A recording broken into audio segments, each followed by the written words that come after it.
The Honourable Chief Justice, Honourable Members of the Judiciary, Honourable Attorney General, Acting Solicitor General, Members of the Diplomatic Corps, Members of the legal profession, distinguished guests and panelists, ladies and gentlemen.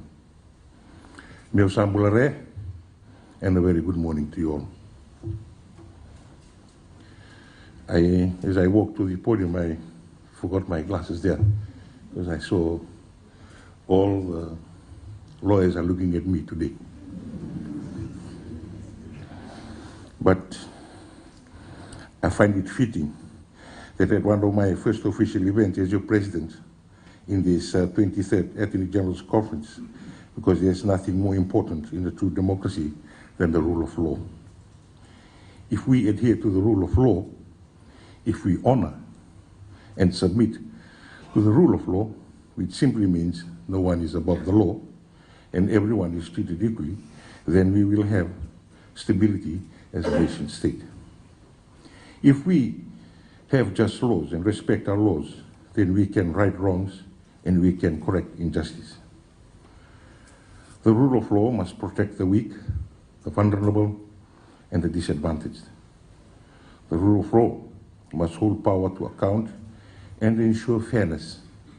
And importantly, if we respect the principles of the rule of law, we can change those laws that no longer serve us or that no longer seems just.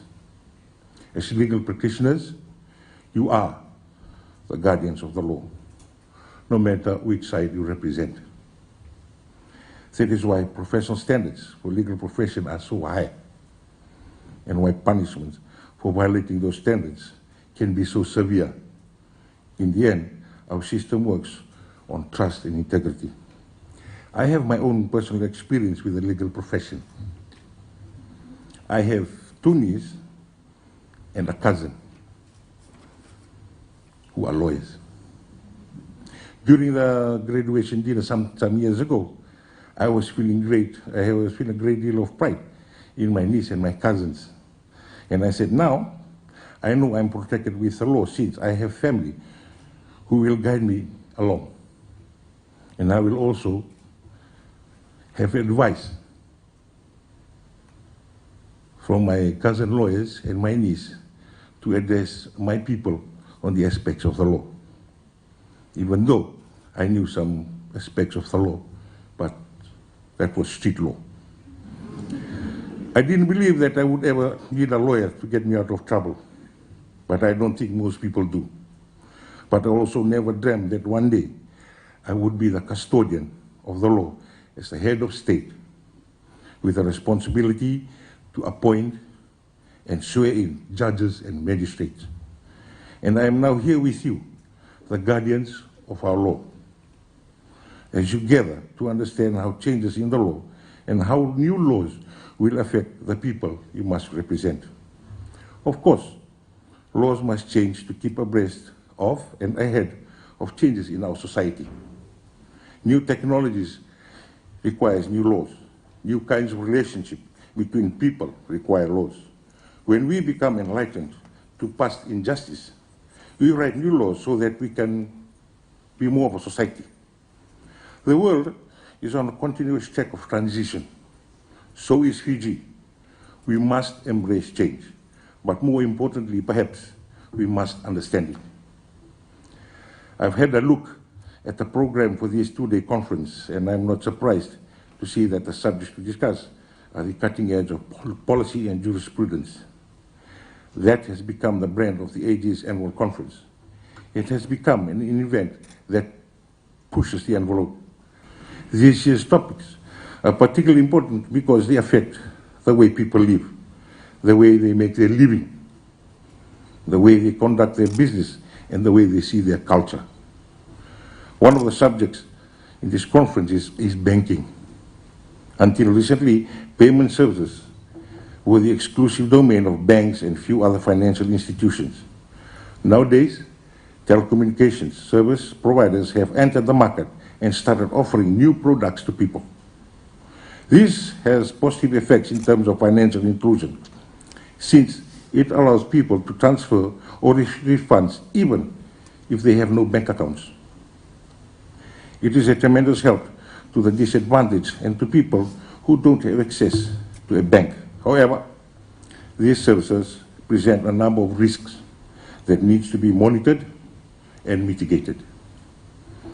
The recently enacted National Payment System Act 2021, which we will be discussing in the first session today, empowers the Reserve Bank of Fiji to oversee the payment industry and to regulate the market in a way that reduces both systematic risk and the risk for customers using non-traditional means of payment. This will protect people and should not cut down on opportunities of fraud. This system also facilitates payment between bank and non-traditional banking facilities or money wallets, paving the way to entirely digital transaction and truly cashless payments. The second session is titled, Who Do You Serve? I know lawyers must be zealous advocates for their clients, regardless of who your clients may be. You must treat them all alike, whether they are rich or poor. Whether you are a lawyer working for the Land Transport Authority or the Aegis Chambers, you have a fiduciary duty. Even though legal aid provides free legal services, they have a fiduciary duty. What is the ambit of that duty? Simply because someone is less educated and maybe not paying for your services directly. Does that mean you lower your standards or reduce the scope of your duty? Does that mean you limit discussions with them or provide them with a narrower disclosure and fewer instructions? In a just society, the answer to this question is no. As a legal practitioner, you must strive to be principled in your duties, and you must demand the same of your colleagues across this entire profession. Another of your discussion is critical in our society because it deals with a basic need: shelter and residential tenancy. Fiji does not have a specific legal framework that is dedicated to the regulation of residential tenancy. To develop that framework, it will be important to address core issues such as legal rights and obligations of both a landlord and a tenant. Furthermore, we are a unique country. 95% of land in Fiji can only be leased. 91% of that is Tauke land, and 4.5% belongs to the state. We will need to find ways to address tenancy issues at the grassroots level and put in place reliable and transparent process to resolve disputes fairly and correct injustices. The views and experience you share at this conference will make great contribution to building a solid framework.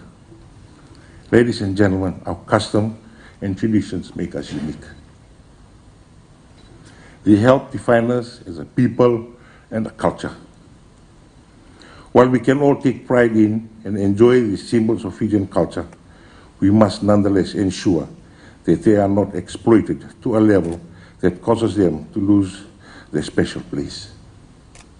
So I hope we can all join together to find ways to recognize the proprietary rights of our customs and traditional knowledge at the same time that we enjoy them, we display them, and employ them. Intellectual property is about more than protection, it's about empowerment. In order to provide this protection, we must be able to find identity, which designs, which artwork and traditional knowledge belongs to which subset of the community, indigenous or otherwise. To give one example, the Tauke culture involves sharing of traditional knowledge and traditional cultural expressions and designs that have been passed down through our long history.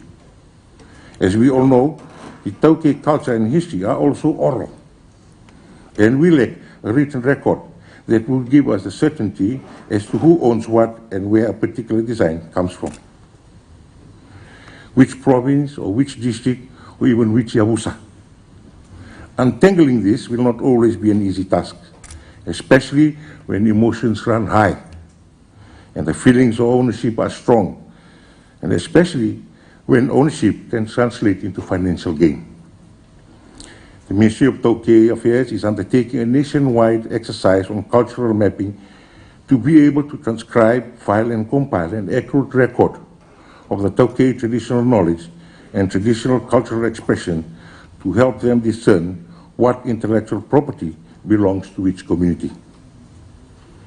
Once this is complete, the relevant legal framework set up, it will provide a way of traditional communities to protect their designs, traditional totems, or traditional knowledge.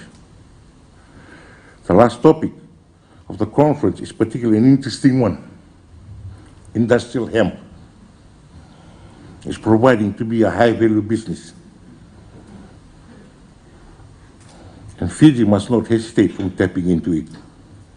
Industrial hemp has been called a wonder plant due to its estimated 25,000 different uses, which include food, fibers, rope, textile, paper, and even building materials.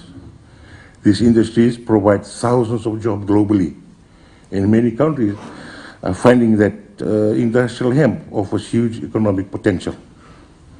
The industrialization of hemp is far-reaching.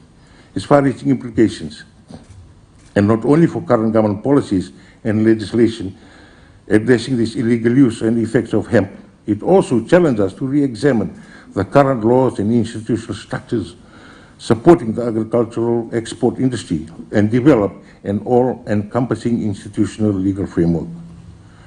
I fully acknowledge that this cannot be done overnight. A great deal of supporting framework is required. But I think the fact that we have already started discussion on the matter, I think it's a positive sign. You are professionals, and you are here to learn and contribute to learn what is new in the law and contribute to the development of new laws. We have an impressive lineup of international panelists participating in these discussions, and I urge you all to take full advantage of this global state of expertise. I can tell you, no matter how high you may rise, or how high you may think you have risen, or how educated you may be, or how much advice you have given, or how many cases you have won, there's always more to learn. As the saying goes, ego kills knowledge, as knowledge requires learning, and learning requires humility. I'm reminded by my dad, when I first went to work for the Tokyo Affairs. He said, son, before you go into work there, you'll be there solving land issues, traditional title issues. And he told me, before you ever make a decision, always think and feel it first before you make a decision. So in that spirit, ladies and gentlemen, let us all contribute positively to the discussions throughout this conference and take full advantage of the knowledge imparted as well as the networking opportunities. Your country will thank you and your clients will thank you. May God bless you all and may God bless Fiji. Nagabalewu, thank you, and I wish you all a Merry Christmas and a very Happy New Year.